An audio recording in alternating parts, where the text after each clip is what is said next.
Guys, nandito tayo. Pataas tayo. As you can see, ako na nag-video. Dahil yung ang viewer, nandoon na. Ayan siya. Para siyang aswang sa puno. Dito tayo. Wait lang. Tabi-tabi po. Ganda. Woo! Bilis daw. Sabi ng viewer. As you can see, pawis na kami. At nakikita niyo po natin yan siya. Malapit siya sa may kabaong.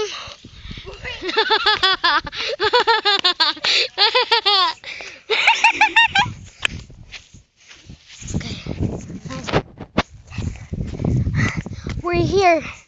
40 days ni Lolo. Bakit doon ginarap mo? Punta na tayo dito.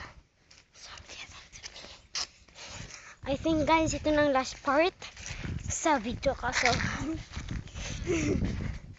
just like and just sit and like. Thank you. Thank you.